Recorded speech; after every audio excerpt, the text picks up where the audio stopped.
Are you excited? Not really. Hello everyone, welcome back to my channel. Today I have a very special guest, my mom. Hi! For those of you who don't know, my mom was a dentist. She's retired. She had her own practice in San Jose. And she was killing it. Where were you born? I was born in Seoul, Korea. Came when I was 16. That's like, like 9th grade, 10th grade, 9th grade, yeah. Did you know how to speak English? Not that much. Okay, so you went to USC. Yes. Class of? 86. She was pregnant with me. I was born in 86. Mm-hmm. What was it like being pregnant? I know. In dental school. I can't imagine that. Like, I was so stressed out in dental school. Looking back, I really don't know how I handled it, how I finished it, how I did all this. Being pregnant, graduating from dental school, opening the office, have another baby, with 2 babies and a big practice. I don't know how I did it. So that's like that's it? You don't know how? You don't know how? I really don't know how I did it. Joyce, you're delaying your having kids. If you plan, you can't have kids, especially as a career woman. I wanted to ask you, I know what USC is like now, but what was it like when you went to school? Like, how big was your class, and how many women, and how many, stuff like that? If I recall correctly, the class size was about 120. 20 of them are ladies. I was the only one got pregnant, and I think not many were married either. They were mostly singles. Yeah. Were you on the older side, or? No, I'm right on. Yeah, right after college? Yeah, I did go to dental school right after college. How many of your classmates, like the women, went on to own their own practices? I don't have the statistic, but not many. I was a full-time, but few went to a specialty school. But most of them probably stayed as a part-time. Can you describe how you started your practice from the beginning to where you ended up when you retired? From what I know about you had a practice first in Whittier or something? Yeah, and then small practice. You sold that one. Yeah. And then you moved to Northern California because of Daddy. Right, because he got laid off, right?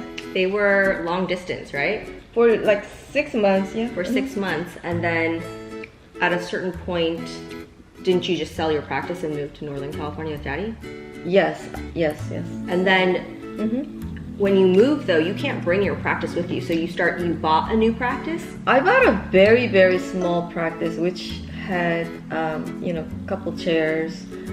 And then, so I kind of almost like started from scratch. That practice had HMO patient, the one that I bought. So I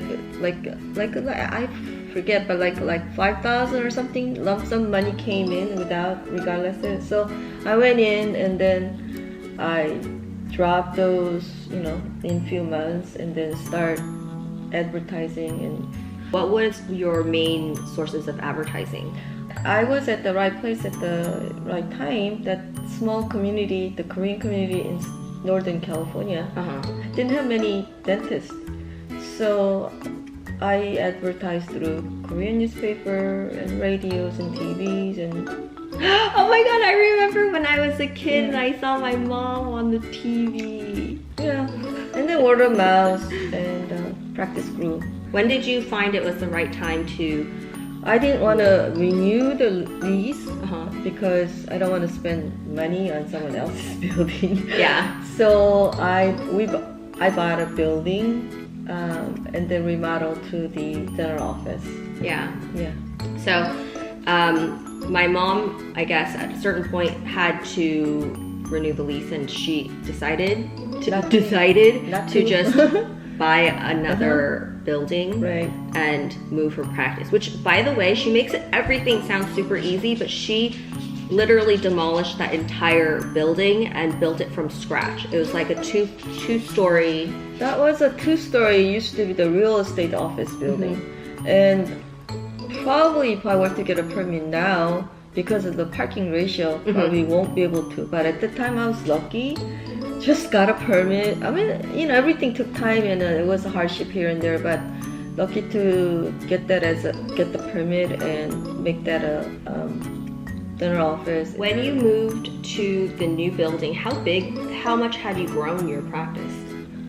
Gosh, I don't know. Probably I moved when I was doing like $500,000. Okay, so your previous practice had 3 chairs, and then at around $500K of collections. Something like that. I don't quite remember now. I know, it's like hard to remember. Then you moved to the new building, which had how many chairs?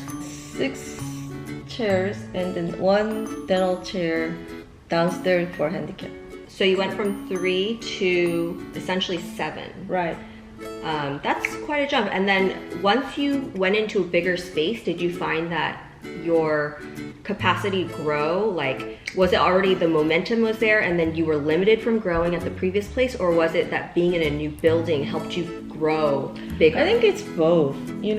With the 3 chairs, just doing it myself is okay, but as I moved to the bigger space, I wanted to utilize the space. Yeah, I hired specialists, so we got an ortho department, and then I hired oral surgeon doing extractions and also implant periodontists coming into the gum surgery. So I happened to utilize it pretty well. So and then associates. So that was enough chair for 2 doctors working at the same time.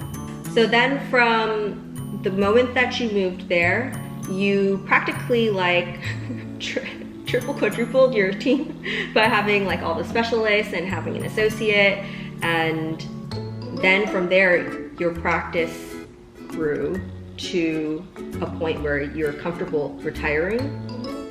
Actually, I was working too hard and I was burned out. I know. I think my mom worked really, really hard. Like, that's what I remember as a child. Yeah. So Joyce is different from me. I'm very glad. I mean, yeah, I did enjoy dentistry, but I worked too hard. I was kind of burned out, and it was time for me to quit. Retire. How old were you when you retired? 48. I would say that's pretty good. That's pretty early, but I do enjoy my retirement. Financially speaking, what was the process of buying that first practice? Like, were practices cheaper back then? Yes, everything was cheaper back then. My practice, the first one that I bought, like was 30,000. The HMO plan. 30,000? Yes, that's it. I just got a couple chairs and HMO plan.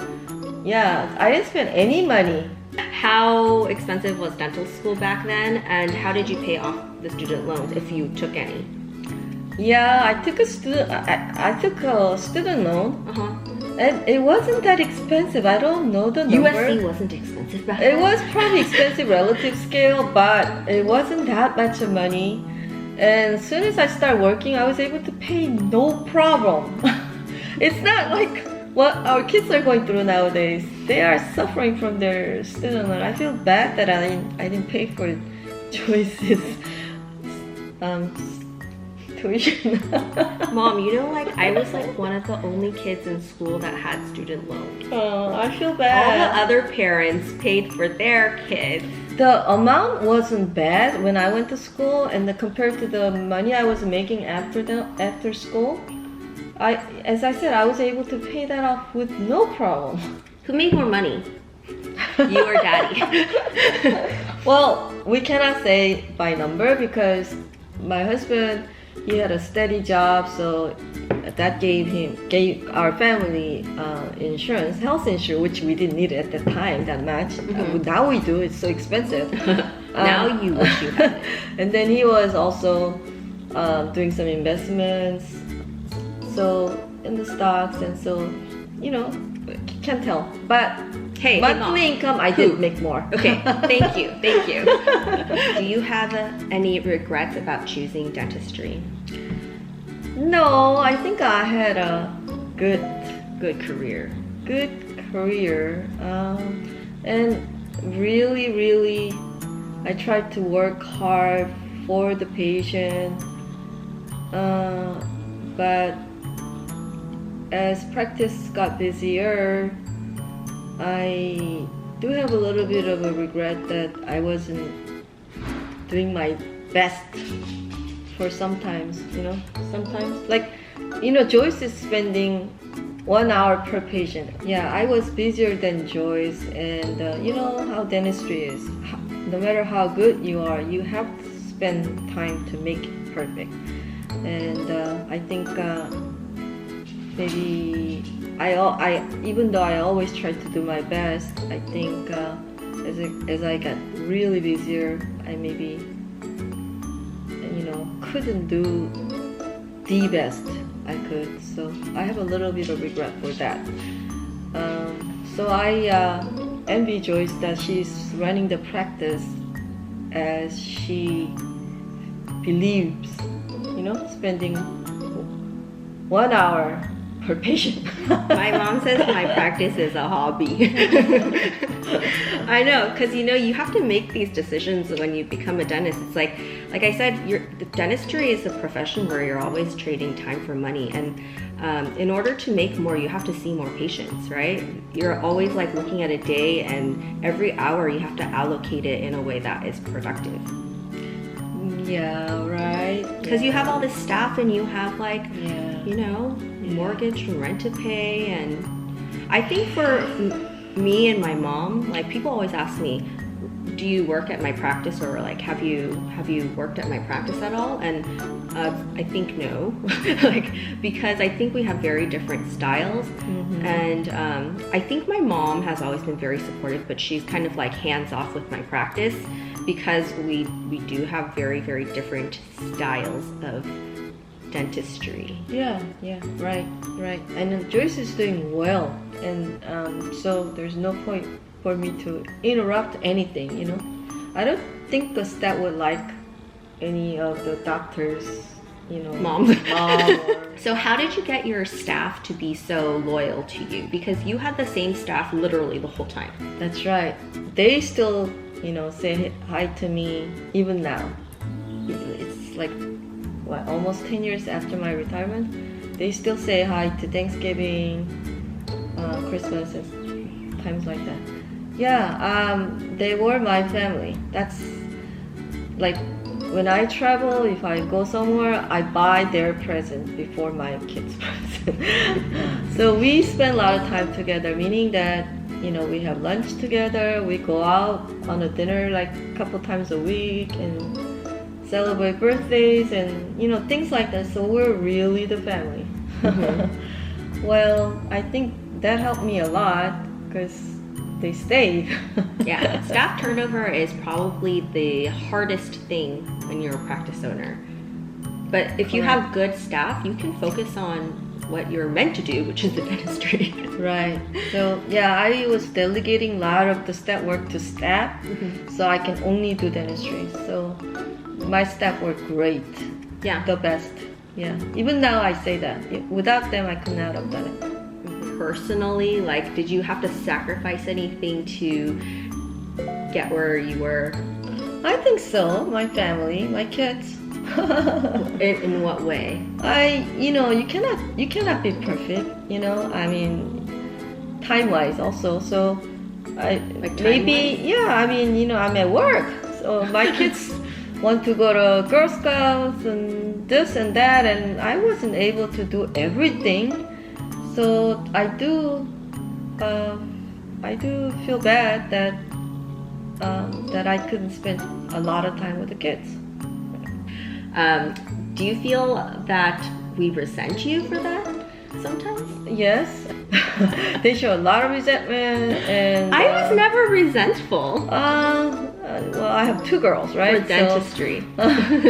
So, well, I had to take it, because it's the fact that I wasn't my 100% with the kids. Would you, looking back, would you have structured your practice differently so you could spend more time with kids, or are you pretty happy with? I don't want to think about it. Why? I don't want to think about it. I mean, being me, I would have done the same thing anyway. Yeah, I think that's me too. Yeah, you can only do things the way that you would have done it. Right, exactly. So even though I regret, but I probably would do the same thing. So I don't know. How did you feel when I said I wanted to become a dentist? If one of my kids want to be a dentist, I was all for it. So I was very supportive of Joyce becoming a dentist. If you ask me now, dentistry is really difficult. So I don't know, I didn't force her, but I would not have recommended that highly. Mm-hmm. But at that time, I was highly recommending Joyce becoming a dentist. 근데 나는 진짜 싫어. 이거. Yeah. Well, thank you for being on. 알았어. Okay. You're welcome. Bye. Anyway.